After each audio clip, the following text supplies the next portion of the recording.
So today we'll be looking at Hebrews chapter 11, verse 30 and 31. So perhaps I would say one of the most, if not the most supreme characteristic of faith is courage.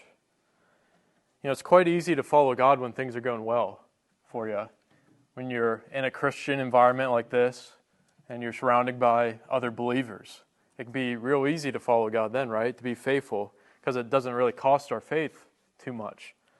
But it's not really until we face some sort of disaster or trial, or persecution, or even ridicule that our faith is tried and proved.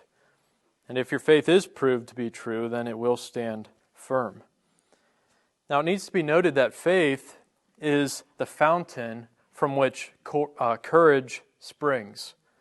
So great faith will not be produced by having great courage. We can only have great courage when we have great faith. So that's important to know. Just by trying to be more courageous, we're not going to build up our faith. Once we have faith, then we can be courageous. Now, there's many models that could have been chosen to illustrate this courage of faith. The writer of Hebrews could have selected quite a few, but he instead just selects just a few, just some to make his point. And in Hebrews chapter 11, verse 30 through 40, that's what we see. We'll see how courage demonstrates faith. Now tonight we'll be looking at verses 30 and 31, as I said, and we'll see how courage demonstrates faith in conquering struggles. So it's no secret that believers have struggled and do struggle in this life, especially if they're living consistently according to their faith. As Paul said, all who desire to live godly in Christ Jesus will be persecuted. So when we're living faithfully and consistently with our faith, we should expect struggles. Because the believer and the unbeliever are on a collision course. As long as believers are in this world, which is hostile to the things of God, they will experience conflict. Now, it is true that as believers, we face struggles because of our faith, right? But it is also true that by our faith, we can overcome and conquer our struggles. Now, the models we have tonight in our passage of having courageous, conquering faith are Joshua and the Israelites and Rahab. And we'll be looking at Joshua and the Israelites first, as we see they're the first ones mentioned here in verse 30. So let's go ahead and begin by just reading verse 30 of Hebrews 11. It says, "By faith the walls of Jericho fell down after they had been encircled for 7 days." So by faith the walls of Jericho fell down after they had been encircled for 7 days. And we're going to be flipping back and looking at Joshua quite often, more so than we will be in Hebrews. So if you want to turn to Joshua, we'll be looking at primarily chapter 2 and chapter 6. But as you turn there, 40 years had passed since Israel's last faithful act displayed collectively when they passed through the Red Sea by faith. We see that in Hebrews 11, verse 29. It said, "By faith they passed through the Red Sea as though they were passing through dry land, and the Egyptians, when they attempted it, were drowned."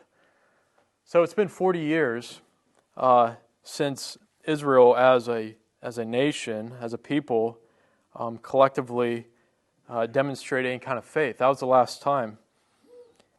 And we might ask the question, why? Why was it so long? Because, well, Israel, after they crossed the Red Sea, they ended up spending the next 40 years wandering around in the wilderness, right? And we might ask the question, why? Why were they there so long? Well, it's because God was judging their sin, right? It was the older generation. They sinned against God, and so He kept them in the wilderness to basically kill them off, to let them die out. Yes, their sandals didn't wear out. Yeah. Yeah, thanks for that. So their wicked unbelief was seen in their constant grumbling, right? Grumbling and complaining. They were constantly discontent, and they were also guilty of idolatry. Now, because of all that, they could not enter the promised land. So in those 40 years in the wilderness, there was nothing worth mentioning in a chapter on faith. So it wasn't until they came to Jericho that Israel showed faith again. How long was that journey? Wasn't it like 11 days that could have taken? Oh, yeah. That's what I... Yeah, it could have been very short. Yeah, that 40 years was pretty much... Yeah. But yeah, it could have been very brief. They could have been in the promised land right away.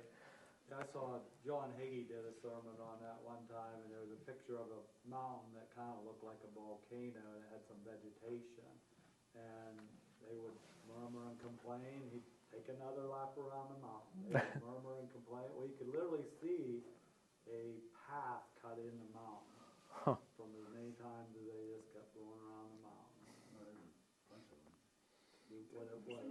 We want manna, we want quail, we want, we should have stayed in Egypt.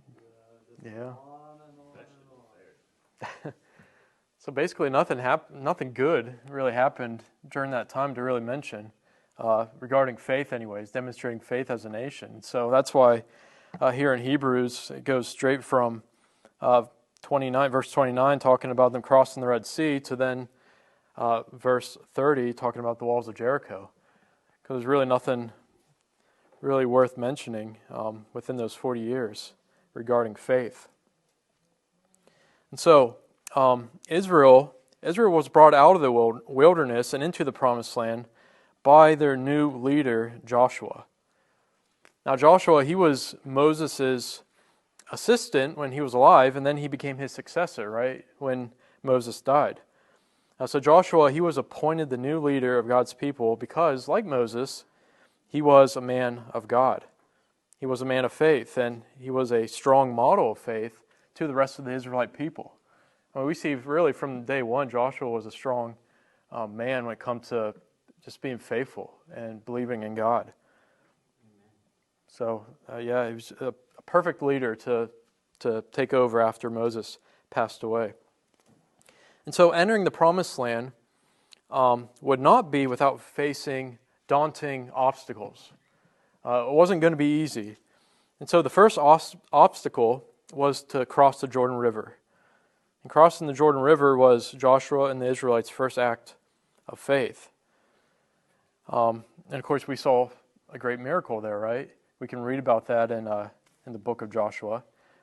God, He parted the river just like He did the Red Sea so they could cross on dry ground. Because at that time, the waters would have been high. They believed during that time of year that would have been like their flood season. Right. And so there was no way for them to really cross the river. And so God, He miraculously stopped the flow of the waters so the people could cross. I think, wasn't it the people carrying the ark, as soon as their foot or sole of their foot touched the first stone or something in the river, then it stopped, and they had to stand there while everyone else crossed then. And as soon as they walked back, then the water came back in, yeah. So that was the first thing that had to happen. And after crossing the river, Israel marched a distance of about 5 miles and pitched their camp. And this place was later called Gilgal. And it was located in the east border of Jericho, about 2 miles from the city. So they're kind of in this region now where Jericho is after crossing the Jordan. And it's interesting to try to think of what Israel's response would have been when they first saw Jericho. I think they would have been in some way struck by what they saw. First of all, because Jericho, in the first place, had extraordinary beauty and luxuriance. Tristram said, "Even now there is a bright green oasis of several miles square, which marks the more rich and populous groves of Jericho. Its vegetation is most rich and rare. It has lush vegetation in an otherwise dry and arid area. It is an oasis surrounded by desert, watered by a spring that never runs dry. And a Jewish scholar, Alfred Edersheim, he said, almost every tree is tenanted by the bulbul or Palestinian nightingale, with the hopping thrush and the gorgeous Indian blue kingfisher, the Egyptian turtle dove, and other singing birds of Indian and Abyssinian affinity. Then he says, but beyond all others, Jericho is the home of the lovely sunbird, which had pretty green and blues and purples. You can see pictures of it online, but a very beautiful bird. So this place was just crowded with birds and plants, and the little stream that went through Jericho is swarmed with fish, and it was very delightful in its climate and prospect. And the plain of Jericho would have been full of beauty and wealth at that time. As many of you know, Jericho, it's known as the city of what? Palm trees, right? The city of palm trees. And so at that time, it would have been crowded with feathery palm trees as well as scented balsam gardens. And so this was really a paradise when they saw this. Right in the middle of this desert, arid area, you have this paradise here in Jericho. And this paradise was then guarded by the fortress of Jericho, the strongest fortress in the whole land of Canaan. Behind its walls and battlements, immense wealth was stored. And we can see that from the book of Joshua, where there's actually a ban of what they can take and what they can't take. There was a lot of treasure that was taken when they captured that city. And so Jericho was a frontier fortress city. Its location was near the mouth of the Jordan River and actually laid in the Jordan Valley. Because of its strategic location, the city controlled the major pass between east and west and provided a place of rest for travelers. Now, conquering Jericho was a must if Israel was to proceed further into Canaan. It was strategic in the conquest of the land. And as one person put it, it was the key to the whole country. So Jericho was the key to the whole country. If you wanted to conquer the rest of Canaan, you had to take out Jericho first. But there was one big problem with that, though. Yeah. One big problem that Israel had to deal with. Jericho was a heavily fortified city with massive walls. The city was fortified by a double ring of walls that ran parallel to each other. And the city of Jericho was built on a hill or mound, which was surrounded by a great earthen rampart or embankment with a stone retaining wall at its base.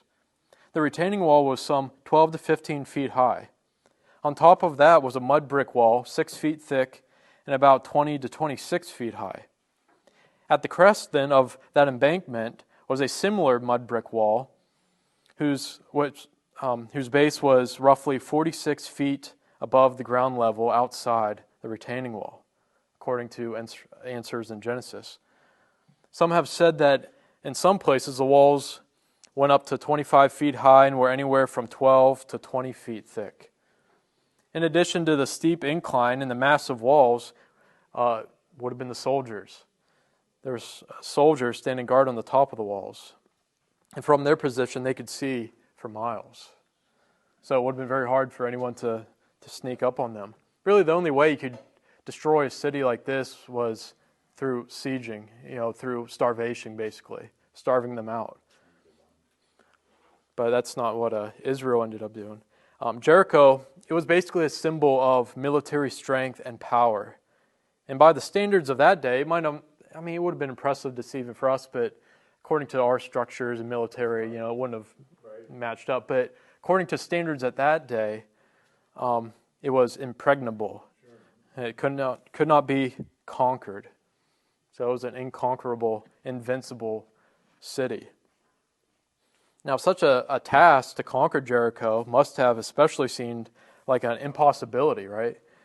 for the ill-equipped multitude of ex-slaves who had just been wandering around in the wilderness for so many years, right? I mean, they took out a couple other kings of the Amorites, right? Og and I can't remember the other guy's name, Barak, I think.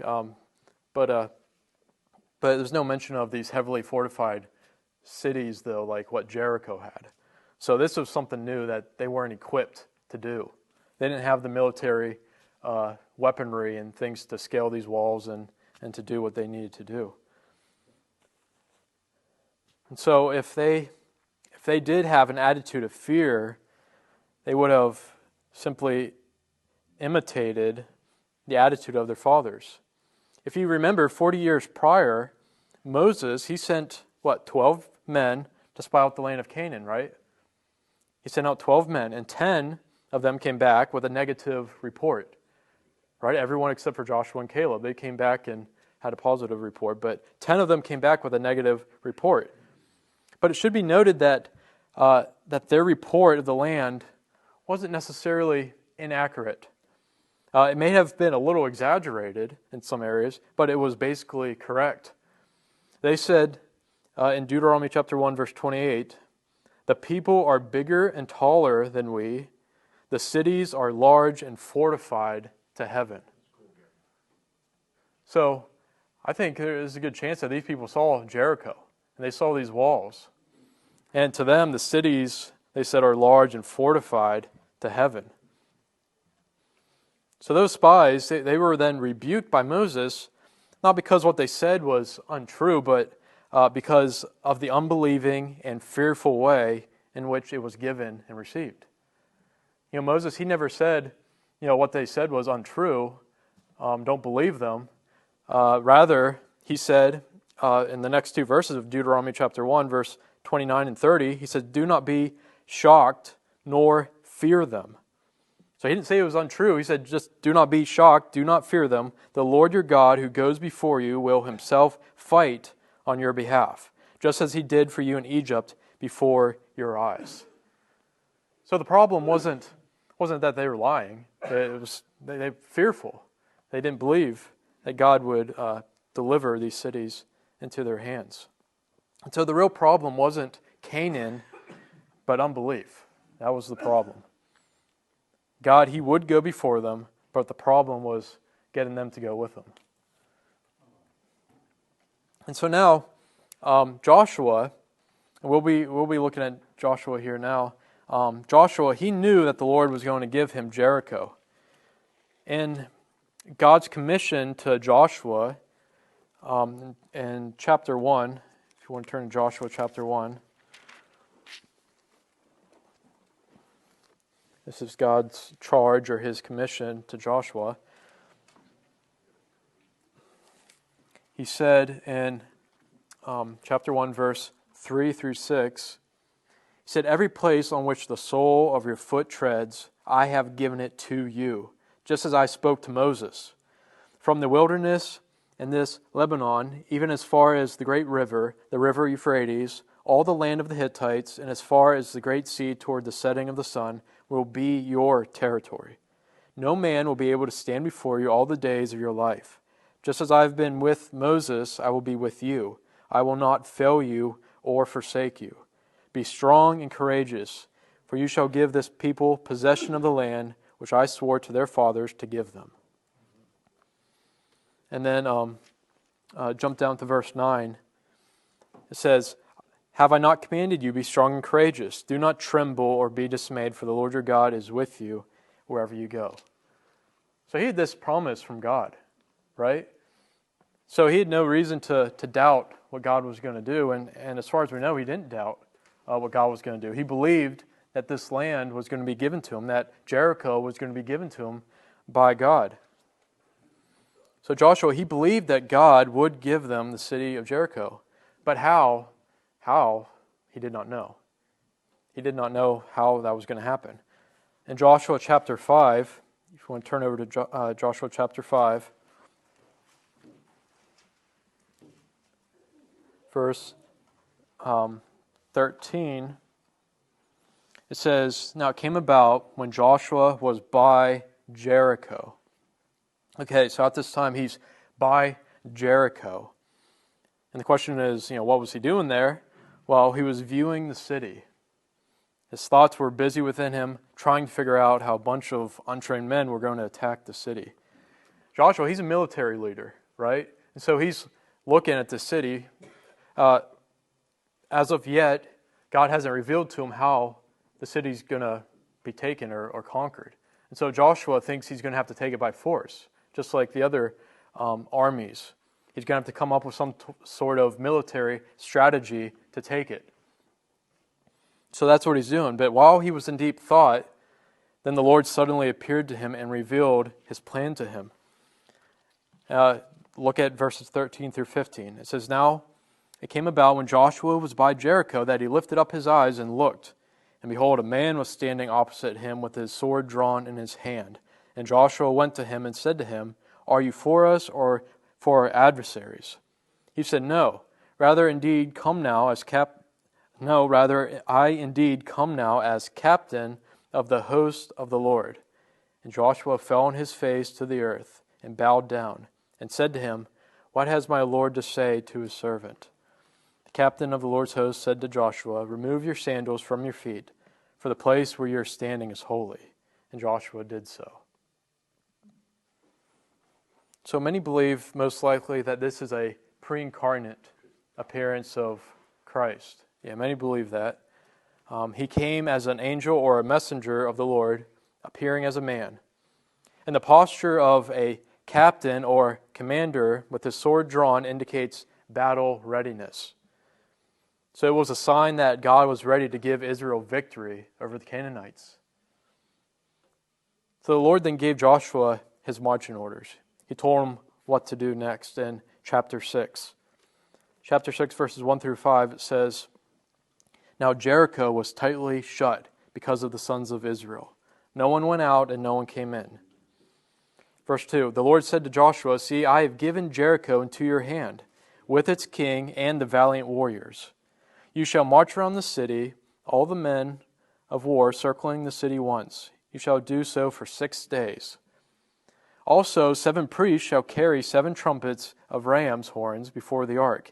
Then on the 7th day you shall march around the city 7 times, and the priests shall blow the trumpets.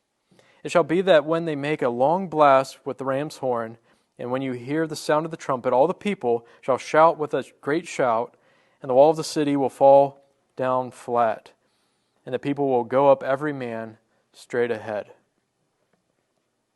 All the Israelites had to do was march around the city once a day for 6 days, and then with 7 priests in front carrying ram's horns before the ark. Then on the 7th day they were to march around the city 7 times, with the priests blowing the horns. Then when the priests made one final loud blast, all the people were to shout, and then the wall of the city will fall down flat. So I think we could say that was a bizarre military strategy, right? It's unusual, yeah. Yet I think it gave the Israelites a great occasion to trust in God. So yeah, the people's response to the Lord's instruction, it was a good response. Surprisingly, the people responded well. The people obeyed in faith, as we see in our passage here.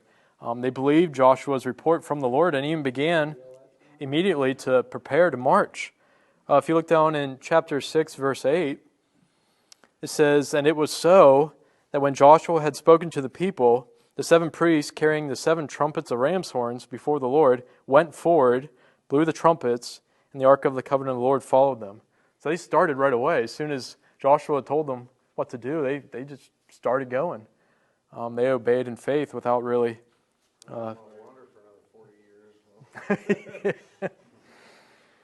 Yeah, so this was really a great milestone of faith for the people of Israel. Can you think about, for a full week, 7 days, with no record of any doubts or complaining, which is quite amazing, the people carefully and faithfully obeyed the Lord's command by marching around the city. So we don't have any record of them questioning, doubting, or complaining, which is, a miracle in itself with the Israelite people at that time. But they carefully followed the Lord's instructions and did exactly what He wanted them to do. But yeah, so the Israelites, they were not commanded to take the city by force, but rather to march around the city for 7 days by faith. And this military strategy was designed to showcase God's power and not theirs. That's the key. It was meant to show off God and His power and what He could do, and not what Israel could do. So this kind of sounds like a simple task to just march around a city, physically. I mean, yeah, we think of the ark, but most of the people didn't have to carry anything. And so, it doesn't seem like that big of a deal. It wouldn't have been that hard physically, but I think we have to think of psychologically, though. I think it demanded a great amount of courage. Okay, think about how silly do you think some of the Israelites must have felt following this scheme? But yeah, this wasn't the normal way to conquer a city, right? And so you had to feel a little silly probably doing this. And the whole effort was, you could say, was probably absolutely foolish in the eyes of the inhabitants of Jericho, and maybe even some of the Israelites. Yeah, as they marched around the city, the two walls of Jericho would have loomed high above them. From ground level, the walls would have appeared to be nearly 10 stories high. So humanly speaking, Israel had no chance of conquering Jericho. Human logic, says Homer Kent, would have urged that the program be abandoned. So if someone was thinking, not according to God's plan, but just human logic, they would have abandoned that plan. This is foolishness. Let's get out of here. We're going to get killed. Messing around here. So it would have really been easier to fight rather than to have faith. Because you think at least fighting would have gained them some sort of level of respect from their enemies, even if they did lose. But that wasn't what God's concern was. But I think it should be marked that faith always looks foolish to the unbelieving world. So the Israelites, what we see is that they did firmly believe that God would do what He said He would do. And that's why they did not abandon the program. They were willing to risk everything because they believed God. They did exactly what God had instructed. They moved out in God's power to do the impossible. And that's basically a faith that risks. That's a courageous faith. And we'll might as well look at the destruction of Jericho while we're here. I mean, there's no sense of skipping over that. And so we see, according to God's word, the wall did fall. So let's look at Joshua chapter 6. Let's look at 20 through 21. It says, "So the people shouted, and the priest blew the trumpets, and when the people heard the sound of the trumpet, and the people shouted with a great shout, the wall fell down flat, so that the people went up into the city, every man straight ahead, and they took the city. They utterly destroyed everything in the city, both man and woman, young and old, and ox and sheep and donkey, with the edge of the sword." Drop down to verse 24. Then it said they burned the city with fire, and all that was in it. Only the silver and gold and articles of bronze and iron they put into the treasury of the house of the Lord. So they completely destroyed it. After they destroyed all the people in it, then they burned it to the ground. And just as a little side note, I don't know if anyone ever thought of this, but you kind of wonder, after the walls fell, how did Israel get up the embankment or the wall, the retaining wall?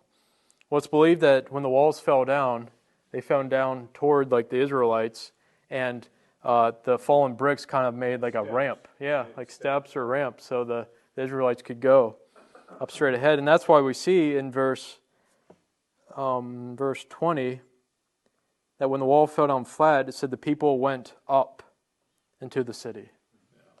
So they, it wasn't on level ground. They went up into it over that. That was just something that I thought was interesting. So no matter what the obstacle is, as we see in this story, we have to trust the Lord no matter what. Even if it seems impossible, we need to trust in the Lord and demonstrate that trust by courageously continuing to do what the Lord has called us to do. And then we can expect in God's time and in His way and for His name, the obstacles will fall, just like Jericho did.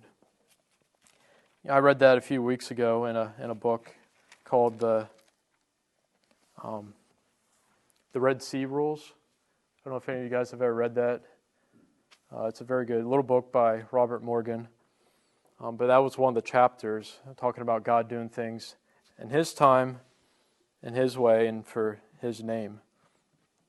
And that's what we see here. God did things His way. So I guess let's move on to Rahab. If you go back to Hebrews chapter 11, we'll read the verse there regarding her.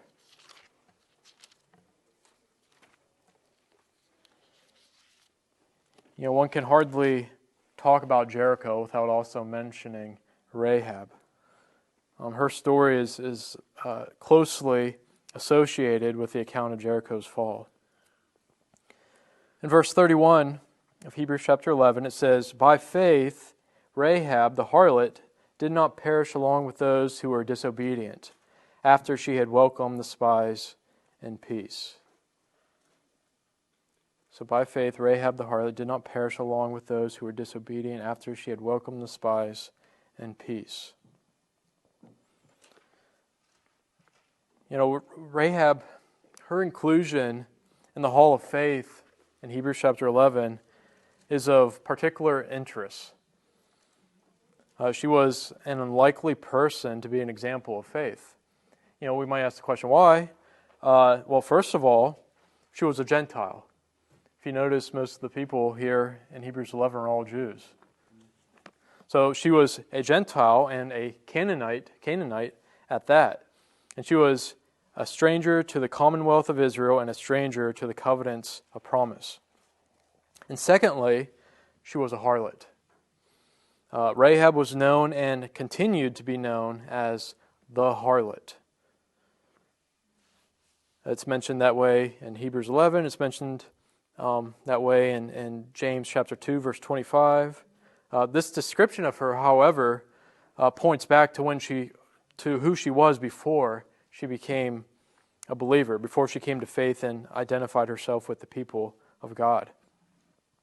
It's interesting that the description of her as her old self was just like Matthew, who continued to be known as the tax collector, as we see in Matthew 10:3, and also Simon, who continued to be known as the zealot. We see that in Luke 6 and Acts chapter 1. Even after they had deserted their former occupations and joined the band of disciples.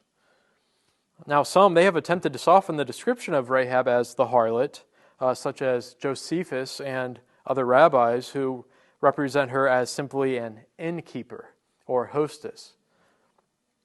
But Scripture clearly, Scripture makes it clear that she was indeed a harlot or a prostitute. But really, these attempts to try to soften her title was really unnecessary, because remembering who and what and among whom she had been all her life really emphasizes her faith, and it heightens the grace of God. And so that a prostitute like her could demonstrate such faith is a witness to the power of God, the power of His grace. And God, He's willing to show mercy to all who will receive it. And Rahab is a great example of that God's grace has always went beyond Israel, not just to the Israelites, but beyond, to even Gentiles as well. So let's talk about Rahab's faith now. That's what she was praised for here in this chapter. We see this in Joshua chapter 2. So if you want to flip back to Joshua chapter 2, we see Rahab's faith. Now Rahab, she is first introduced in verse 1 of chapter 2.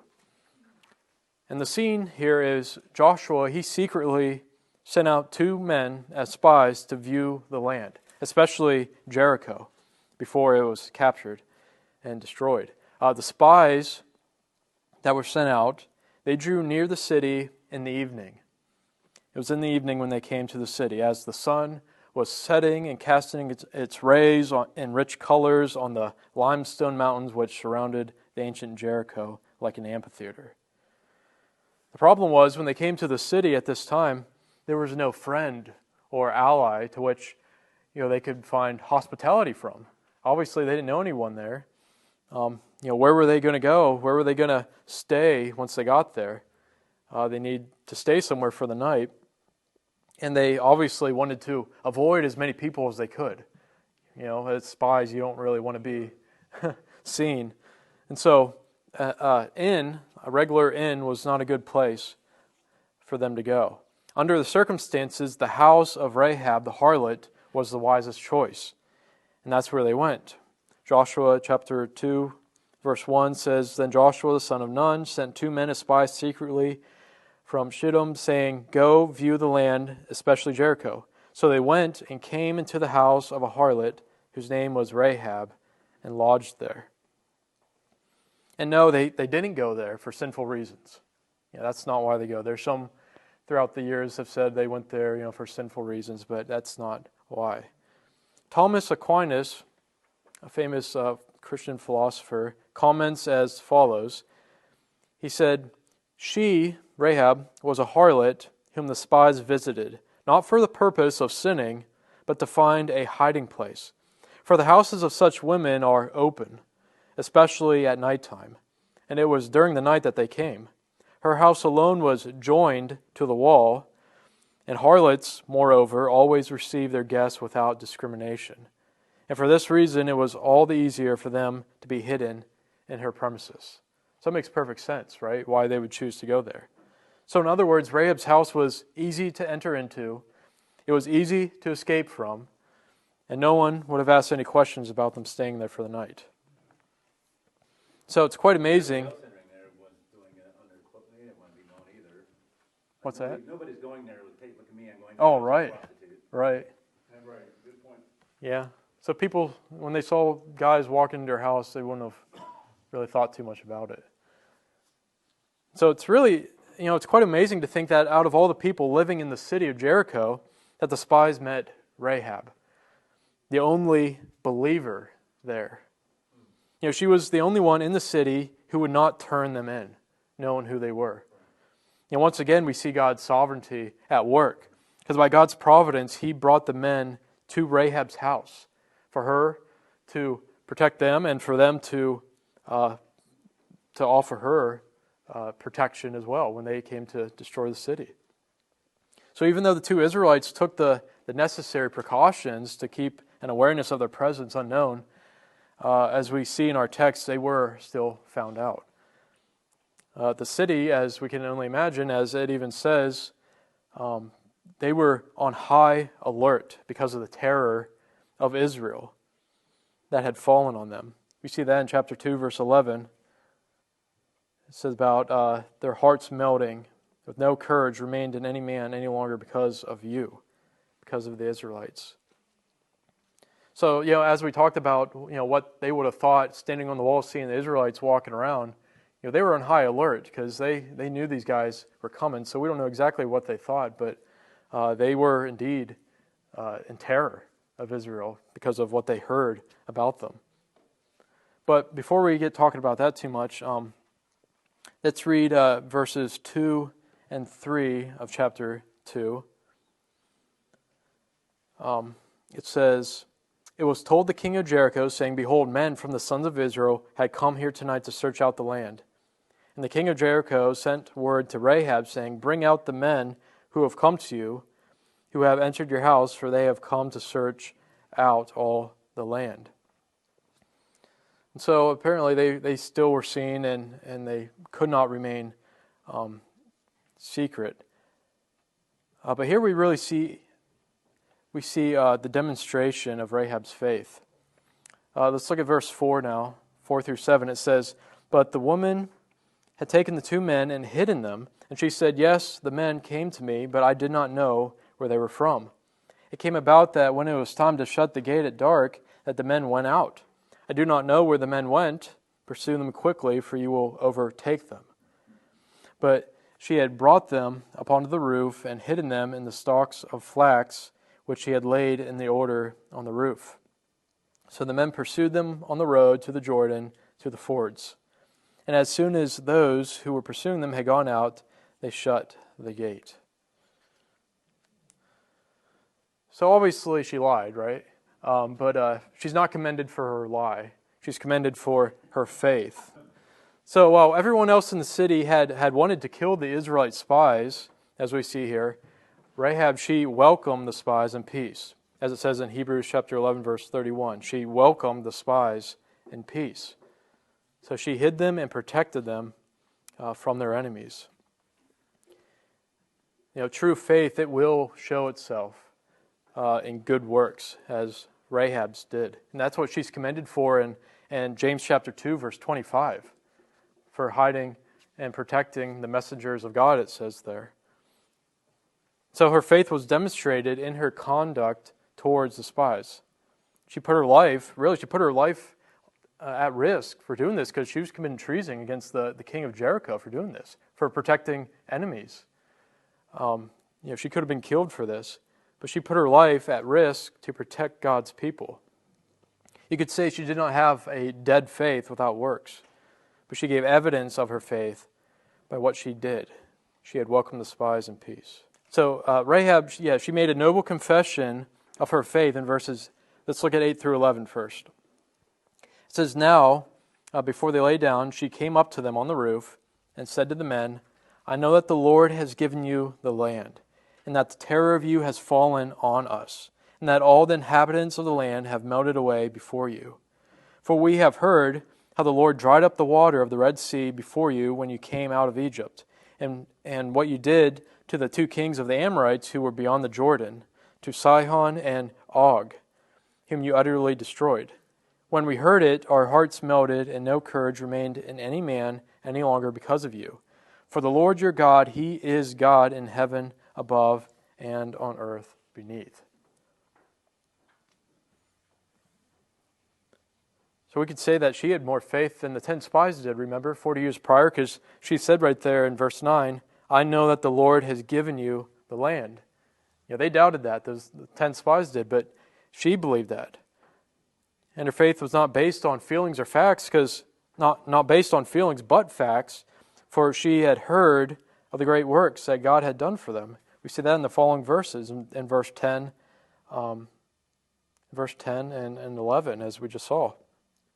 She heard about them, God bringing them out of Egypt, opening up the Red Sea, and then delivering these two Amorite kings into their hands. And so, when she said that, I know that the Lord has given you the land, it was based on what she knew, the facts. God has been working for you, and so the Lord has given you the land indeed. And so that's something that she recognized. So she confessed in verse 11, the Lord your God, He is the God in heaven above and on earth beneath.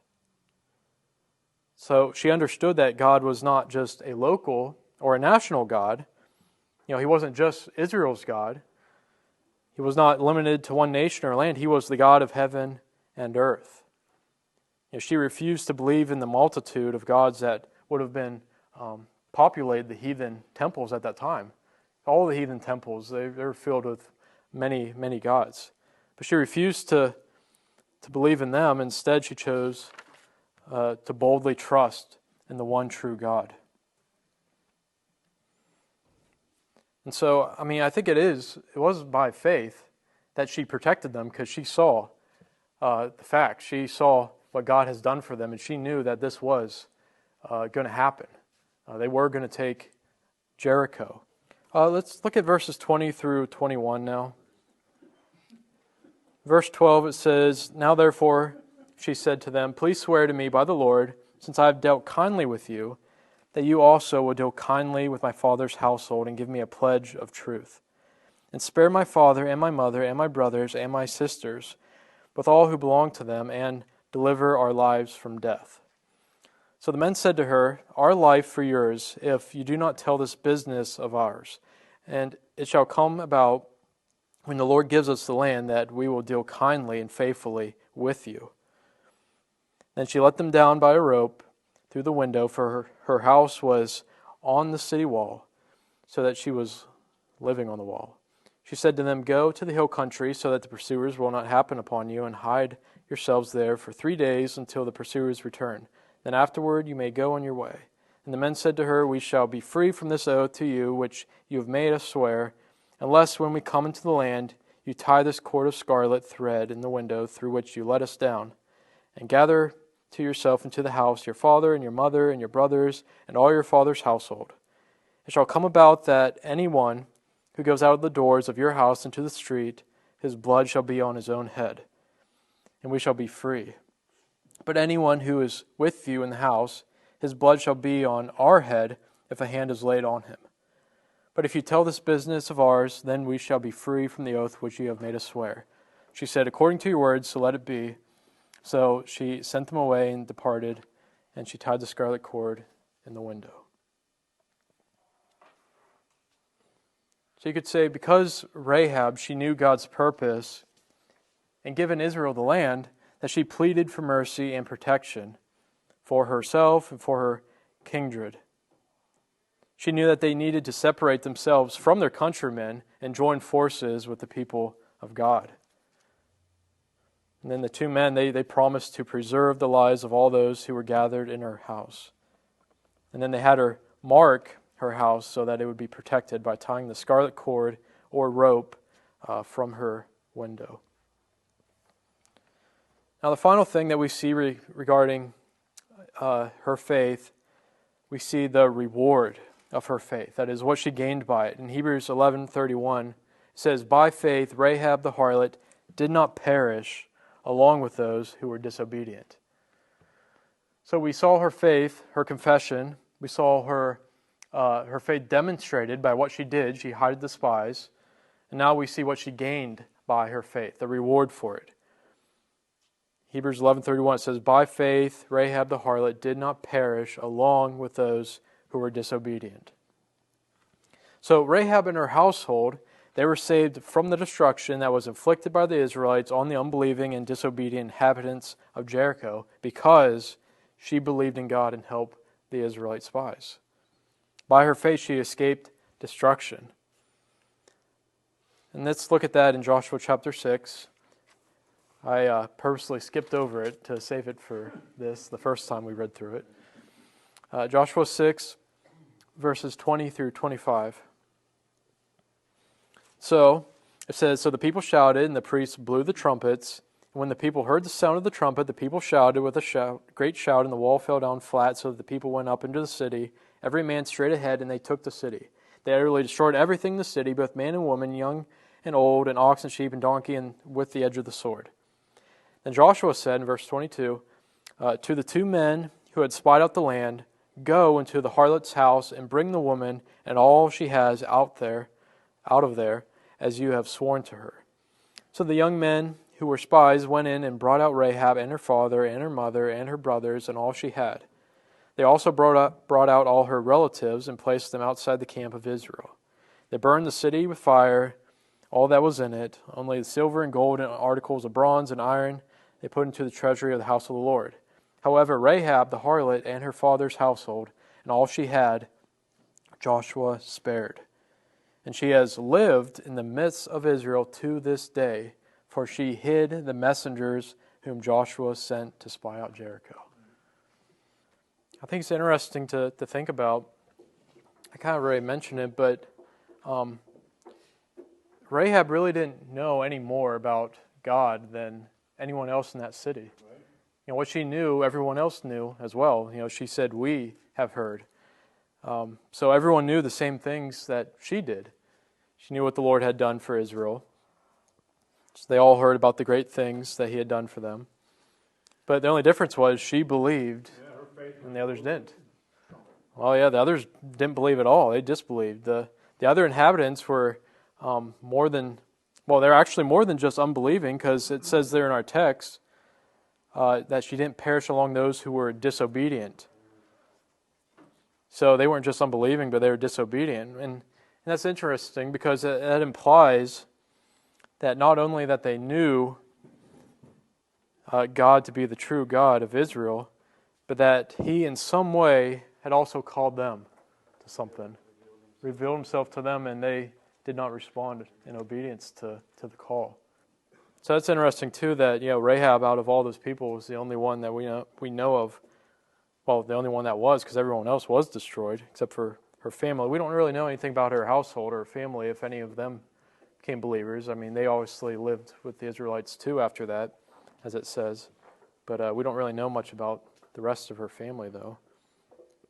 But she did believe, though. And it's interesting, the Canaanites in general were a very corrupt and idolatrous and wicked people. Their destruction really would have been a great gain socially and spiritually for humanity. They were known for their cruelty as well as their grossly immoral and perverted sexual practices.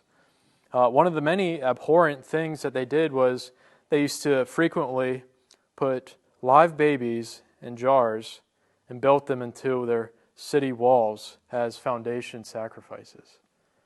That's just one of many things that they did. That's just pure evil and demonic.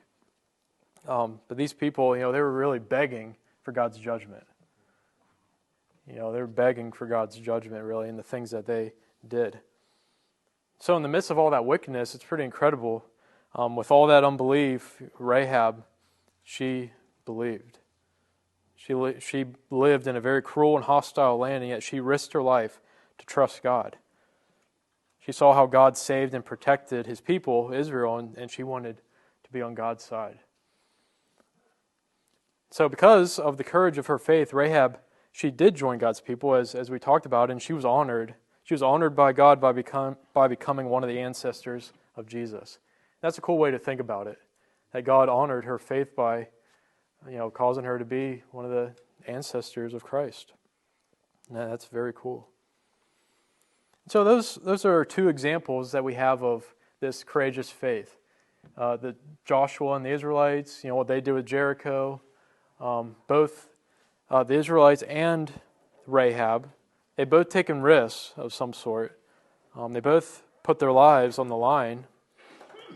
And neither one of them knew exactly how God was going to work things out on their behalf, but they acted by faith because they trusted in God. They trusted in God and knew that he would complete his purpose and fulfill his promises. Such courageous faith in the midst of their circumstances was founded on what they knew about God. And just to kind of refer back to what we saw in Joshua there, the Israelites, they were able to trust in God for victory and protection because the Lord had said to Joshua, "See, I have given Jericho into your hands." In other words, I've already given you the city. I've given it to you. It's yours. Go and take it. The Israelites, they were going to fight a battle that already had been won, yeah. Think of that song that's playing on the radio quite often right now. That's a good song. But that's how we are as Christians too. We have victory in Christ, so we're fighting a battle that's already been won as well. And then and finally we see that Rahab, she trusted in God because she knew, as we saw in chapter 2, verse 11, she said, "The Lord your God, he is God in heaven above and on earth beneath." That's a confession of her belief in God. In other words, she's saying he is the supreme creator and sustainer of all that exists. He is the supreme one. And she saw how he was working on the behalf of his people. So I think knowing who God is and what he has done and what he will do, we can trust him. The Israelites, they knew what God was going to do. They knew God. Rahab knew who God was. So that's why they could trust him, right? That's where our faith, that's where it comes from, knowing who God is.